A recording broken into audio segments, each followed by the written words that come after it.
자, 반갑습니다, 여러분들. 오늘 전기 물리학 및 치료 네 번째 강의를 시작하도록 하겠습니다. 저번 주에 우리가 원소와 원자의 개념 이런 것들을 살펴봤는데, 자연계에서 우리가 원자의 날것의 상태를 우리가 관찰하기는 어렵다고 했었죠. 자, 그래서 우리가 관찰할 수 있는 것은 물질 내의 원소로 우리가 접할 수가 있는데, 그 이유는 원자라는 것이 항상 어떤 불안정한 상태에 있기 때문에 주변에 있는 다른 원자들과 결합하거나 반응하려고 하는 속성이 있다라고 했었죠. 자, 그래서 원소의 가장 기본적인 상태가 원자인데, 이 원자로 우리가 그 러더포드의 모양, 뭐 톰슨의 모양, 뭐 보른의 모양, 뭐 이런 거 있었잖아요. 자, 그런 우리가 이제 그렇게 수정을 거쳐 와서 확립되어 있던 그런 원자의 원형을 우리가 자연계에서 어떤 인공적인 물리적인 과학 실험을 통해서 힘을 가하지 않고서는 그렇게 원자의 모형을 보기는 어렵다. 다 어떠한 형태, 뭐 고체든 액체든 나무든 돌멩이든 뭐 기체든 이런 형태의 이렇게 분자의 형태 또는 물질의 형태로 우리가 관찰할 수밖에 없고, 원래 그 원자의 원형을 보려면 과학적인 실험실에서 인위적으로 그걸 분리를 해서 볼 수밖에 없다라고 그런 얘기를 했었어요. 자, 그래서 원자와 원소의 개념 뭐 이런 것들 우리가 다 설명을 해줬습니다. 그래서 나름대로 우리가 물 분자 H2라고 이렇게 쓰잖아요. 자, 그러면 저번 주에 배웠던 그 내용을 기준으로 봤을 때 물 분자 H2에서 원소의 개수는 2종이죠. 즉 수소와 산소, 그 다음에 원자의 개수를 물어본다라고 한다면 수소 원자 2개, 산소 원자 하나니까 총 원자의 개수는 3개다. 자, 이거는 저번 시간에도 이 빵을 기준으로 해서 제가 설명을 했었어요. 빵을 구성하는 재료가 밀가루, 계란, 우유, 치즈, 설탕이니까 원소의 개수로 물어보면 5개. 자, 원자의 개수로 물어보면 밀가루 10큰술, 계란 2개, 우유 1통, 치즈 2개, 설탕 3스푼이 들어가니까 총 원자의 개수는 이 숫자를 다 더하면 18이 나옵니다. 그래서 원자의 개수로 우리가 개념을 이해하려면 18개 이렇게 이제 설명을 해줬었죠.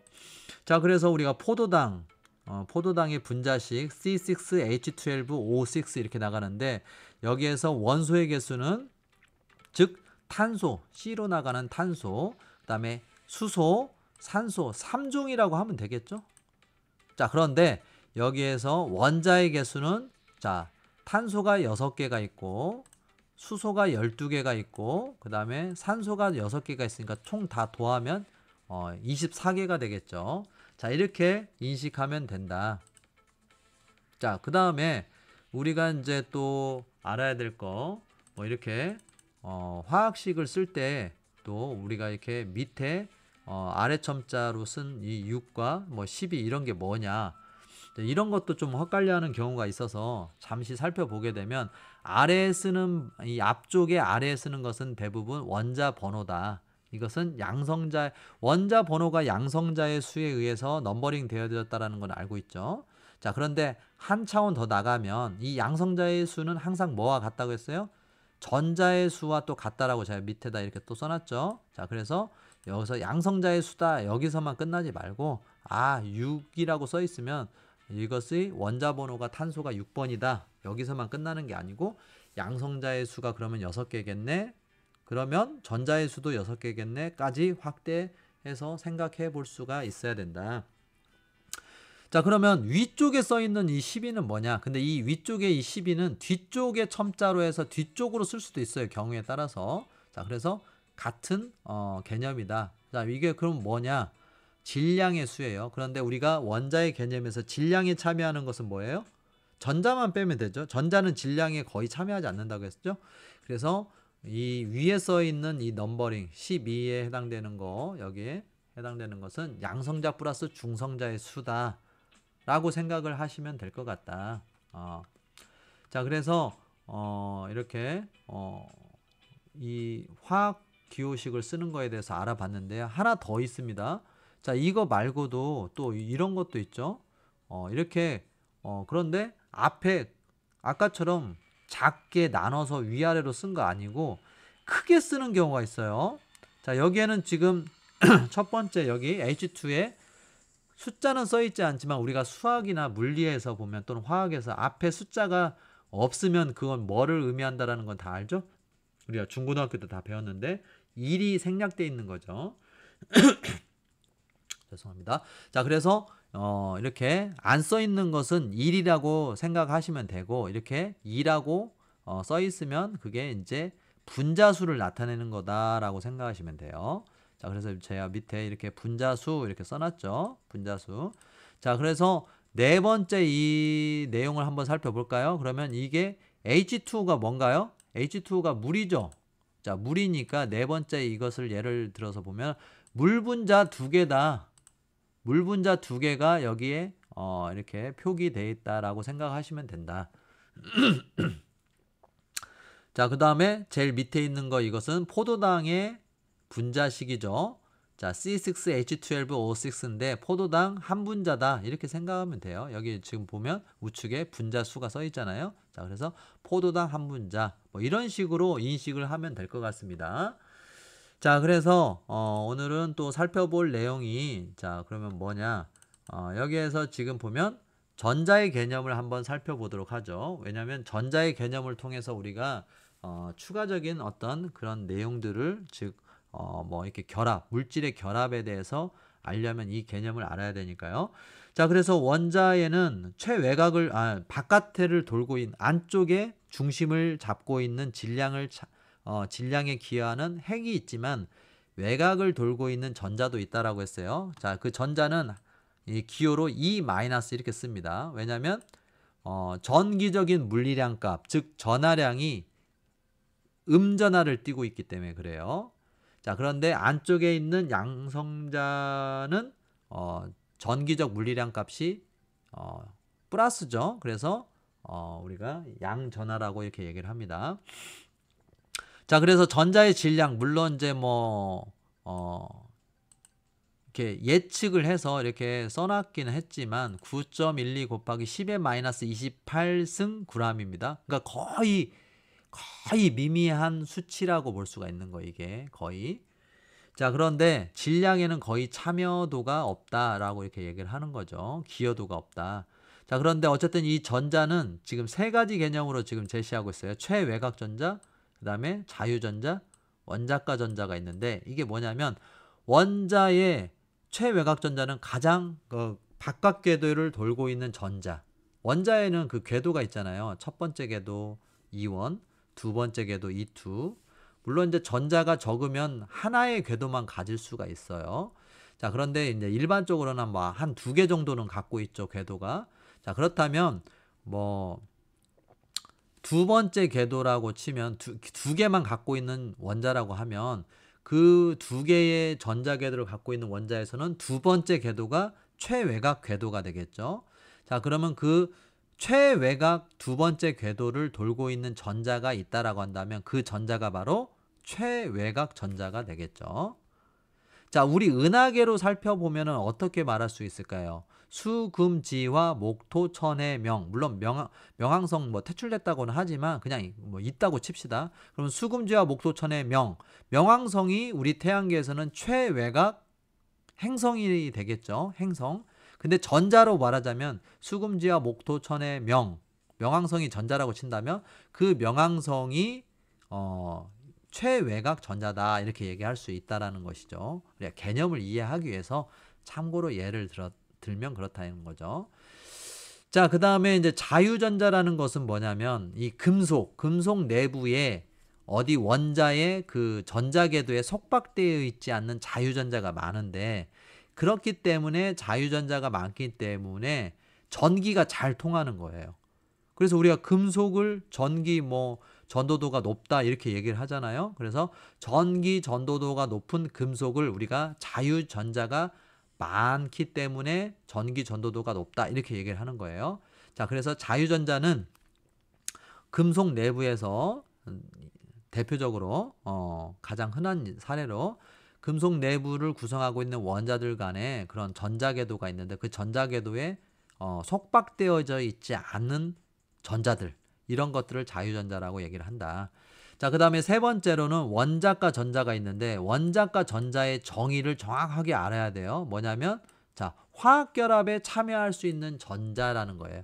화학결합이라고 하는 것은 일단 화학결합을 한다든지 뭐 이렇게 하려면 서로의 필요가 있잖아요. 필요에 의해서 다른 원자하고 결합될 때 이것을 우리는 화학적 결합이라고 합니다. 자, 그런데 예를 들자면 우리가 전 시간에도 잠깐 공부를 했지만 이렇게 원소 주기율표 상에서 가장 이렇게 우측에 포진되어 있는 이 6개 헬륨, 네온, 아르곤, 크립톤, 제논, 라돈 이런 것들 6개는 자, 얘네들은 비활성 기체 이렇게 써놨죠? 비활성 기체라고도 하지만 비활성 원소라고 해도 상관은 없습니다. 자, 이 원소 주기율표가 자연계에 그냥 자연적으로 존재하는 원소는 92개예요, 총. 자, 그리고 전 시간에 말씀드렸는지 모르겠지만 이 원소 주기율표상 이 가로줄 이가 하나에 만약에 다 빼곡히 쓴다고 한다면 18개가 들어가요. 18개. 자, 그러면 이 18개의 원소들이 들어가는데 총 이게 이 원소 주기율표를 다 세보면 92개예요. 근데 이 자연계 92개 원소 중에서 딱 이 6개 헬륨, 네온, 아르곤, 크립톤, 제논, 라돈들은 원자과 전자가 없어요. 쉽게 말하면 최외곽 전자궤도에 화학 반응에 참여할 수 있는 원자과 전자가 하나도 없어요. 자, 그래서 어떻게 보면은 얘네들은 혼자서 존재하는 다른 원소들하고 반응하려고 하지 않는 그런 어떻게 보면 이기적인 원소다라고 얘기를 할 수도 있지만 또 좋은 방향으로 해석하면 가장 안정적인 원소다라고 얘기할 수 있어요. 자, 그래서 가끔씩 우리가 화학 실험을 하는 과학실에서 뭐 터지기도 하고 폭발하기도 하고 불도 나기도 하잖아요. 그런데 이 헬륨, 네온, 아르곤, 크립톤, 제논, 라돈 얘네들은 그러한 반응이 나타나지가 않아요. 왜? 서로 어떻게 막 그 불나고 터지고 이런 것들은 다른 원소와 하나의 원소가 다른 원소하고 결합하거나 화학 반응을 일으켜서 나타나는 반응인데 얘네들은 절대 다른 원소들하고 반응을 하지 않는다라는 것이죠. 왜? 그 자체가 지금 안정 상태인 그러한 어떤 원소의 상태를 나타내고 있고 그냥 태생 자체가 그렇게 돼 있으니까. 자, 그래서 이러한 개념들을 알려면 우리가 뒤액 규칙, 보어의 전자 배치 규칙이라는 게 있어요. 그게 바로 이제 첫 번째 전자궤도의 뒤액 규칙, 두 번째 전자궤도의 옥텟 규칙이라는 것을 이해를 해야 되는데 그것은 지금 다시 이 부분 원자과 전자를 설명을 하고 다시 되돌아가도록 하겠습니다. 자, 그래서 원자과 전자를 지금 설명하다가 다시 왔는데 다시 설명을 하자면 자, 다시 되돌아가서 원자과 전자 자, 어디에 있죠? 지금 여기 죄송합니다. 조금 시간이 걸렸는데 자, 원자과 전자 즉 화학 결합에 참여할 수 있는 전자를 의미한다라고 얘기를 했어요. 자, 그러면 여기에서 또 우리가 이해를 하기 위해서는 활성 원소와 비활성 원소를 이해를 해야 되는데 활성 원소라고 하는 것은 뭐냐면 최외곽 전자와 원자과 전자가 같다 이런 의미고 비활성 원소는 최외곽 전자와 원자과 전자가 다르다 이런 개념입니다. 자, 근데 이거를 이해하기 위해서는 먼저 뒤액 규칙과 옥텟 규칙을 설명을 해야 될 것 같네요. 자, 그래서 먼저 그것을 설명을 하고 다시 되돌아오도록 하겠습니다. 자, 그러면 뒤액 규칙, 옥텟 규칙이 뭐냐? 자, 이거죠. 자, 그럼 뭐냐면 자, 보어의 전자 배치 규칙 한번 살펴보도록 하죠. 자, 첫 번째 전자 궤도에는 두 개의 전자까지만 존재할 수가 있고 딱 이 두 개의 전자를 배치를 했을 때 원자는 안정된 에너지 상태가 됩니다. 그래서 안정된 에너지 상태가 되면 주변의 다른 원소와 반응하려고 하는 그런 어떤 반응을 보이지 않는 거죠. 자, 그게 듀엣 규칙이고, 자, 그 다음에 옥텟 규칙이라고 하는 것은, 자, 그러면 두 번째 전자궤도에서는 8개의 전자를 배치했을 때 가장 안전한 원자의 상태가 된다라는 규칙이에요. 그게 바로 옥텟 규칙이라고 합니다. 여기서 옥트, 이것은 8을 의미하는 겁니다. 우리가 이제 8월 달을 옥토버, 그 다음에 문어를, 다리가 8개를 가진 문어를 우리가 악토푸스 이렇게 얘기를 하잖아요. 그래서 여기 전부 다 워드 루트에 들어가 있는 옥트 또는 악트, 뭐 이렇게 발음하기는 뭐 나라마다 틀린데, 어쨌든 옥트, 악트 이런 것들은 8을 의미한다라고 볼 수가 있어서, 그래서 옥텟 규칙이라고 하는 것은 두 번째 전자 궤도에 8개의 전자를 배치하게 되면 원자는 안정 상태로 들어간다라는 의미입니다. 자, 어쨌든 원자는 이 듀엣 규칙을 만족시키든 아니면 두 번째 전자 궤도까지 가서 옥텟 규칙을 만족시키든 자꾸 안정한 상태로 가려고 하는 어떤 그런 본능적인 반응이 있어요. 자, 그래서 예를 들자면, 자, 우리가 예를 들어서 이해를 하는 게 더 빠를 것 같아서, 자, 우리 원소 주기율표 상에서 3번 수헬리배 이렇게 나가죠. 그래서 리듐, 우리 배터리에 많이 들어가는 이 원소죠. 이 리듐은 넘버링 3번이에요. 원소 주기율표 넘버링 3번인데, 이 리듐은, 자, 양성자가 3개니까 전자가 몇 개일까요? 전자도 3개겠죠? 자, 그래서 전자를 한번 배치해 볼까요? 첫 번째 전자 궤도에는 맥시멈 2개까지 배치할 수 있다라고 했죠? 그래서 2개를 배치를 하고 나면 1개의 전자가 남죠?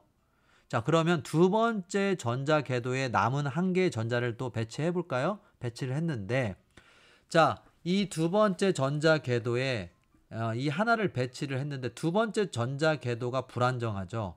왜? 두 번째 전자 궤도가 안정이 되려면 8개가 배치돼야 되는데 달랑 하나밖에 없어요. 자, 그러면, 자, 두 번째 전자 궤도상에서는 옥텟 규칙, 즉 8개의 전자가 배치되어야 안정 상태가 들어간다고 했는데, 자, 8개를 배치하려면 전자가 모두 몇 개가 더 필요합니까? 7개가 필요하죠? 자, 그러면 이 상태를 한번 봐보세요.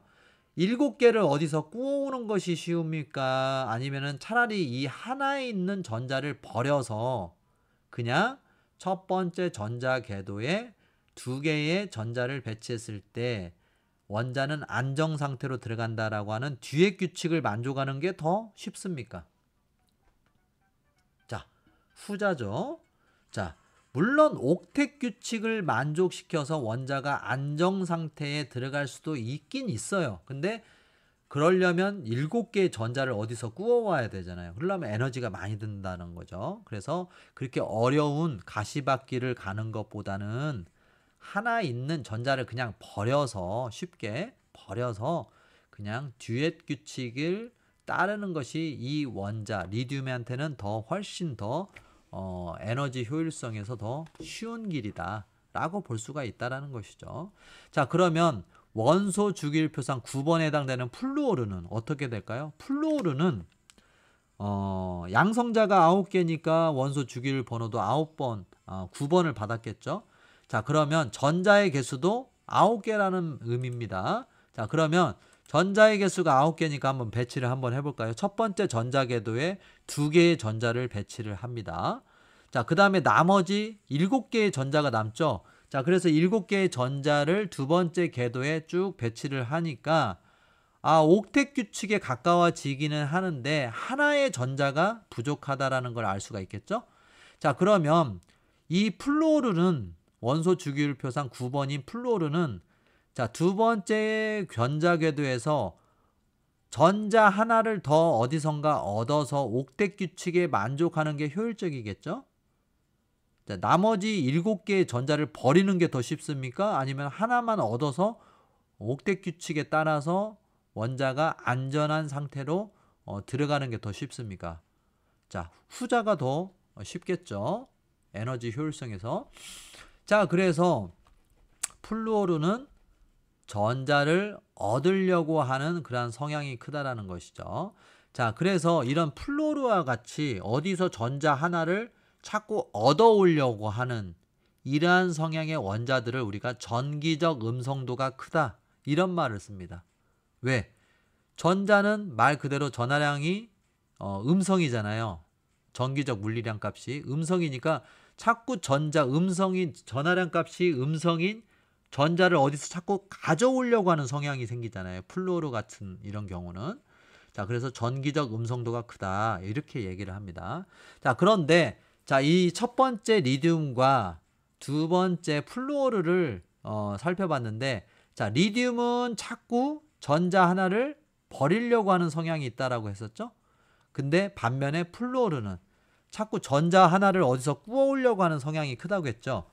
예를 들자면 이 3번 원소 주기율표상 3번인 리튬과 9번인 플루오르는 서로 만나면 어떻게 될까요? 불꽃이 튀기겠죠. 서로의 니즈에 부합하는 상대방을 만난 거겠죠. 왜? 리튬은 자꾸 버리려고 하는데 플루오르는 그 버린 전자가 너무나 필요한 원소죠. 자, 그러니까 이렇게 두 종자가 만나면 서로 화학적으로 결합하려고 하는 이러한 반응이 일어난다는 거예요. 화학 반응이. 무슨 말인가 알겠죠? 자, 그래서 자연 상태에서 얘네들은 이렇게 따로따로 존재하는 모습을 보기는 어렵다. 왜? 어딘가에 가서 엉겨 붙어 있는 형태로 더 많이 존재하니까. 자, 그 다음에 이제 하나 더 볼까요?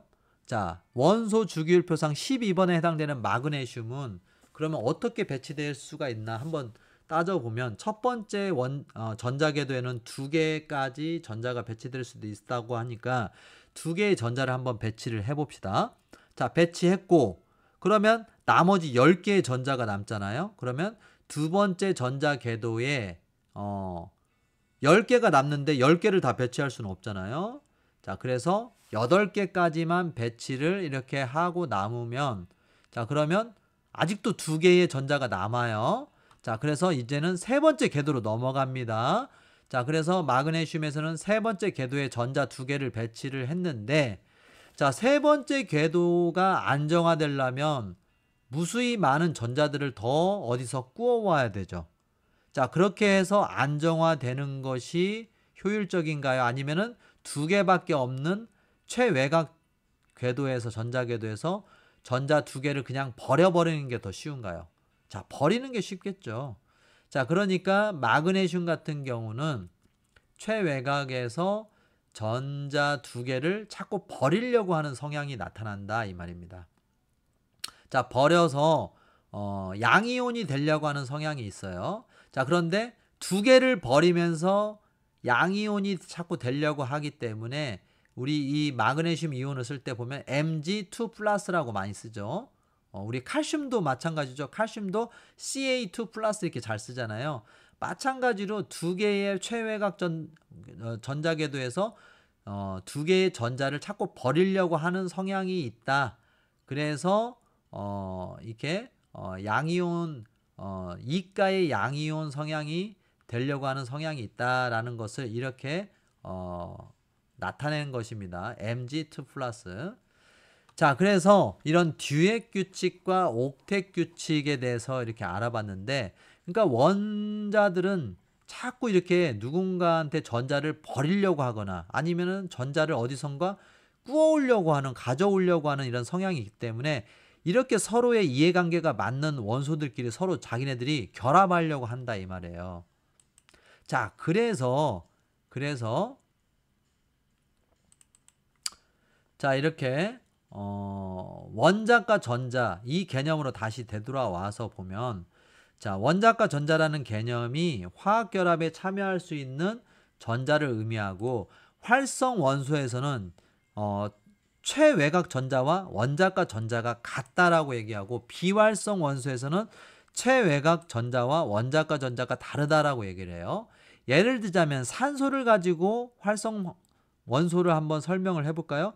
산소는 수엘립의 붕탄질산, 즉 8번이죠. 원소 주기율표상 8번이니까 자, 전자도 8개라는 거예요. 자, 그러면 일단 첫 번째 궤도에 전자 2개까지 배치할 수 있으니까 2개를 배치해 볼까요? 그러면은 전자가 몇 개가 남습니까? 6개가 남죠. 그러면 두 번째 전자 궤도에 나머지 6개의 전자를 배치하고 남으면 자, 옥텟 규칙에 따라야 되는 것이 더 가깝겠죠? 자, 그러니까 두 번째 궤도에 8개의 전자가 배치되면 최상의 원자가 안정 상태에 들어가는데 산소 같은 경우는 두 번째 궤도에서 6개밖에 배치가 안 되니까 몇 개의 전자가 더 필요해요? 2개의 전자가 필요하죠. 그러니까 산소는 최외곽 전자 궤도에서 2개의 전자를 어디선가 더 꾸어오려고 하는 성향이 생겨요. 자, 무슨 말인가 알겠죠? 그래서 전기적인 음성도가 강해요.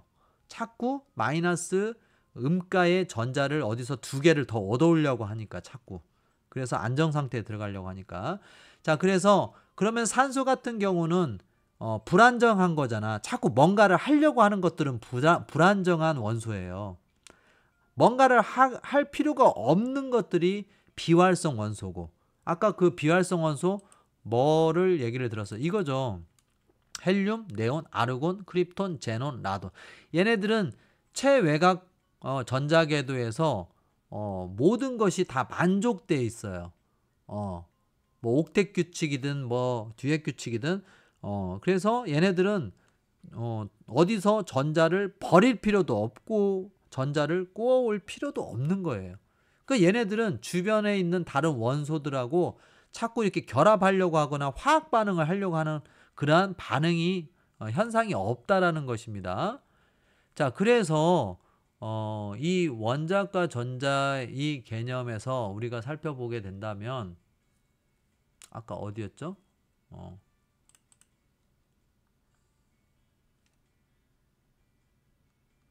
자, 여기에서 보게 되면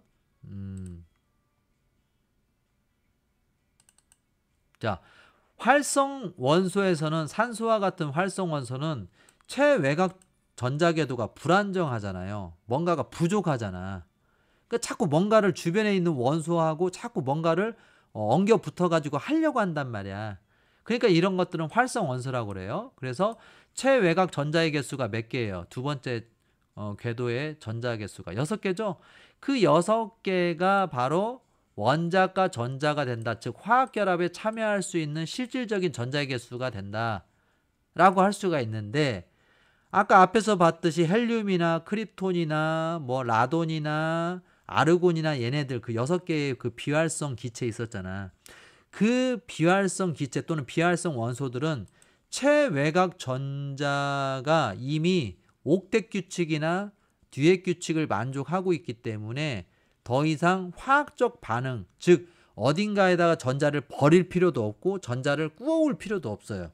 자, 그러니까 네온을 예를 들어서 얘기를 할까요? 얘가 이제 그 아까 6개에 해당되는 기체에 들어갔죠? 10번입니다. 그러니까 전자가 몇 개입니까? 양성자의 개수도 10개지만 전자의 개수도 10개예요. 자, 그러면 첫 번째 궤도에 2개를 배치를 하고 나머지 8개의 전자를 두 번째 궤도에다 배치를 합니다. 자, 그러면 전자가 다 쓰여졌죠? 첫 번째 궤도에 2개, 나머지 8개를 두 번째 궤도에 전자 궤도에다 배치했으니까, 자, 그러면 옥텟 규칙을 딱 만족하잖아요, 네온은. 자, 그러면 전자를 어디서 꾸어올 필요도 없고 또 남는 전자도 없잖아요. 옥텟 규칙을 만족했으니까. 그러니까 버릴 필요도 없죠. 자, 그러니까 최외곽 궤도에 있는 전자의 개수가 몇 개예요? 8개죠?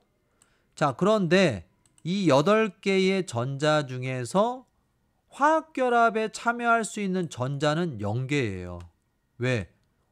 완벽한 상태니까 화학결합에 참여할 전자가 없잖아요. 자, 그러니까 비활성 원소에서는 최외곽 전자의 개수와 원자과 전자의 개수가 다르다 이 말이에요. 왜? 네온의 경우 최외곽 전자 개수가 8개인데 원자과 전자 개수는 0개니까 다르잖아요. 근데 산소의 경우에는 최외곽 전자의 개수가 6개인데 그 6개 모두가 원자과 전자의 개수로 카운팅 되니까 같잖아요. 자, 이런 개념입니다.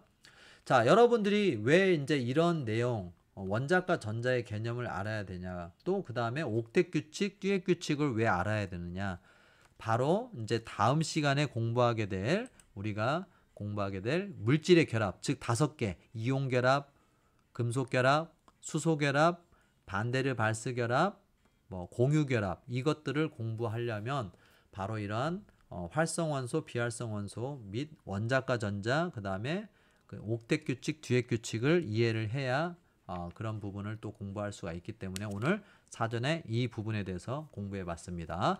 자, 오늘 수고하셨고 다음 6강에서 물질의 결합에 대해서 추가적으로 공부하는 시간을 갖도록 하겠습니다. 감사합니다. 수고하셨습니다.